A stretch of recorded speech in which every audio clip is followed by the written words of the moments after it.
In November 2020, engineers began a $100 million operation to stop a San Francisco skyscraper from sinking into the ground. 9 months later, they stopped the work.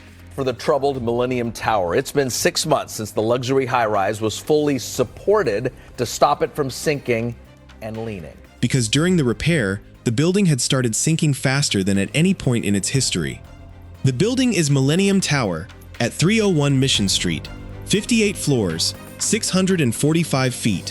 When it opened in 2009, it was the most expensive residential project San Francisco had ever built, and Joe Montana was one of the people who moved in. The engineers who designed it expected the building to settle 4 to 6 inches over its entire lifetime. By the time it was finished, it had already sunk 10. Wait. Today it has sunk around 18 inches into the ground, and the top of the building leans roughly 29 inches out from where it should be. The repair eventually finished. It was declared a success, settlement stopped, and then the part that was supposed to happen next. The building slowly straightening itself back up, stalled after less than an inch. So how does a brand new luxury tower end up sinking? Why did the fix make it worse? And is it actually fixed now, or is it going to stay crooked forever?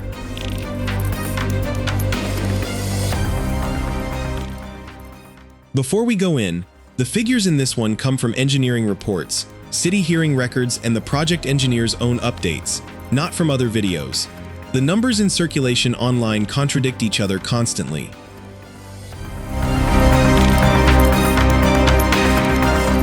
And subscribing is what makes that time possible. It starts with a decision made before a single floor was built. Chapter 1.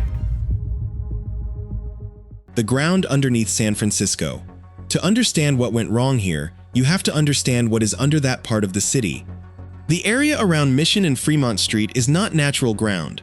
Below the surface, there is a layer of artificial fill, roughly 15 to 20 feet deep. Under that sits a thick layer of soft marine clay that engineers in the region call Old Bay clay. Below that, a denser layer of sand known as Colma sand. And below all of it, around 250 feet down, bedrock. When you build a tall building on ground like this, you have two basic options.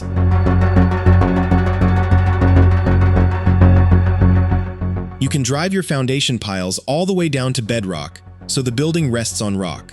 That is expensive and slow. Or you can use what are called friction piles, piles that stop short of bedrock and hold the building up through friction against the dense soil around them. Cheaper, faster, and in San Francisco at that time, entirely normal. Millennium Tower was built the second way. Roughly 950 reinforced concrete piles, driven down into the Colma sand at depths of around 80 feet, not to bedrock, nowhere near it. Now, this needs saying clearly, because a lot of coverage of this story gets it wrong. The design was produced by an experienced team, reviewed and approved by the city. Buildings in that part of San Francisco had been founded this way before, but Millennium Tower had a characteristic that made it different from its neighbors. It is a concrete building, not a steel one. Concrete is heavy, enormously heavy. The tower was designed to press down on the ground with roughly 1,000 pounds for every square foot of its footprint. For comparison, an ordinary single-story house puts about 100 pounds per square foot into the ground, 10 times the pressure, sitting on clay that squeezes when you press it. Almost none of what you are seeing here exists as usable footage. The ground layers, the piles, the depths. All of it had to be built as animation from geotechnical reports. If that work is worth something to you, subscribe. The geotechnical report predicted the building would settle 4 to 6 inches over its entire life. Some settlement is normal. Every building does it. Construction finished in 2009. By then, the building had already settled 10 inches. Chapter 2. 7 years of nobody saying anything. 10 inches at completion should have been an alarm. It was double what the building was supposed to settle across its entire lifetime, and it had happened before anybody moved in. The tower became one of the most desirable addresses in the city, multi-million-dollar condominiums, a former NFL quarterback on the resident list, views across the bay. Meanwhile, the ground kept compressing. By 2014, instruments monitoring the building recorded something more troubling than the raw number. The huge concrete slab the tower sits on had dished. It was not sinking evenly. It was sinking more on one side than the other. That is called differential settlement, and it is the difference between a building going down and a building going over. By that point, the tower had settled close to 14 inches, and the roof had tilted a similar distance toward the northwest. When it became public, the reaction was immediate. National news coverage, lawsuits, and property values that fell off a cliff. One condominium in the building has been reported as losing around 45% of its value across a decade. And then came the question that turned this from an engineering problem into a legal war. Whose fault was it? That section meant reading through court filings and settlement reporting rather than repeating the version that circulates online. Subscribe if you would rather have it worked out properly than summarized from somebody else's summary. Chapter 3. The argument next door. Right beside Millennium Tower, a very large hole was being dug. The Transbay Transit Center, now the Salesforce Transit Center, is a 3-block-long structure, and building it required a deep excavation immediately adjacent to the tower. To keep that excavation dry, groundwater had to be pumped out of the surrounding soil. The technical term is dewatering. The developer's position was straightforward. Pumping water out of the soil next door destabilized the ground under the tower. The neighbors caused this. The transit authority's position was equally straightforward. By the time their below-grade work began in spring 2011, the tower had already sunk roughly 10 inches. The settlement started before they did. Both of those statements can be true at the same time. That is what made it so hard to resolve. The broader engineering view that emerged was less kind to the original design. Most engineers looking at it concluded that a concrete tower of that weight should have had its piles driven to bedrock regardless of what the neighbors did. 9 separate lawsuits, more than 400 individual parties. In August 2019 it settled. The total figure was kept confidential, but pieces of it are public. $30 million of it came from the transit authority, meaning from the public purse. The developer contributed. So did the developers of 2 neighboring properties. Most of it was paid through insurance. And built into that settlement was the thing everyone actually wanted: a fix. $100 million to stop the building sinking and to bring some of the lien back. The figures in this chapter came out of settlement reporting and public statements from the parties involved, and several of them are still confidential. Where a number is not public, this video says so rather than guessing. Subscribing is what makes that standard worth keeping. Chapter 4. The fix that made it worse. The plan was called the Perimeter Pile Upgrade, designed by engineer Ronald Hamburger of Simpson Gumpertz and Hager. The idea was elegant. You cannot replace the foundation of an occupied 58-story building, but you can add to it. 52 new concrete piles would be drilled along the north and west sides, the sides the building was leaning toward, down through the clay, through the sand, all the way to bedrock about 250 feet below. They would be tied into the existing foundation. Then hydraulic jacks would transfer a portion of the building's weight onto them. Take enough pressure off the compressed clay, and 2 things should follow. The sinking stops, and over years, as the clay slowly relaxes, the building recovers some of its tilt. Work started in November 2020. The building was moving. Not less, more. During the first stretch of the repair, the tower settled roughly another inch, concentrated on the side it was already leaning toward. One structural engineer reviewing the data at the time noted that the rate of settlement had become higher than at any point in the building's history. The operation intended to stop the tower sinking was making it sink faster. In August 2021, the work was halted. Engineers went back to work out what had gone wrong and identified 2 mechanisms.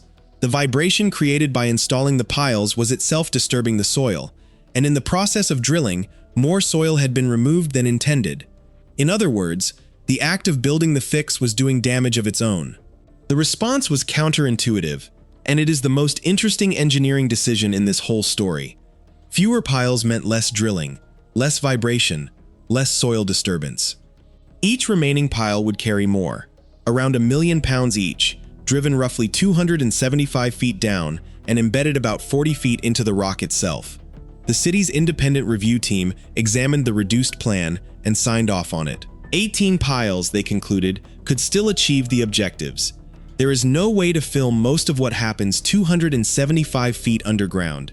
Every shot of the piles, the jacking and the load transfer in this video is reconstruction, built from engineering drawings. Subscribe. It is the only signal that tells us it is worth doing. In June 2023, the load transfer was completed. 18 million pounds shifted off the original foundation and onto rock, and the engineer overseeing it announced that it had worked. Settlement was arrested. Survey data showed the building had, very slightly, risen out of the ground. Chapter 5. Is it actually fixed? Here is where most coverage of this story ends. Fix completed, problem solved, expensive lesson learned. The reality is more complicated and more interesting. The fix had two objectives. The first was to arrest settlement. That one succeeded, and it is worth being fair about it, because it was the harder engineering problem, and the team solved it after their first attempt had actively backfired. The second objective was tilt recovery. Bring the building back toward upright over the following months and years. The computer modeling predicted as much as 4 inches of recovery in the first 6 months after jacking, arriving at a steady rate. What actually happened was about 3/4 of an inch in the first 9 days, and then it stopped. Monitoring in the months that followed showed tilt improvement had stalled. Harry Poulos, a specialist in tall building foundations who has followed the case, has suggested that recovery may simply have peaked immediately after the jacking and gone no further. If that turns out to be right, the building is left permanently leaning, around 29 inches out of true at its northwest corner, measured at roof level. Roughly 2.5 feet, on a building that is not going anywhere. Aha! Now, the part that almost nobody covers, because it means reading the engineer's own assessments rather than the headlines. That is the kind of thing we would like to keep doing. Subscribe if you think it is worth doing. Throughout all of this, the sinking, the lien, the lawsuits, the failed first repair, the structural engineers involved, and the city's independent review panel have consistently maintained that the building was safe to occupy. That is not a detail that fits the story most people have heard. The popular version of Millennium Tower is a skyscraper on the edge of collapse.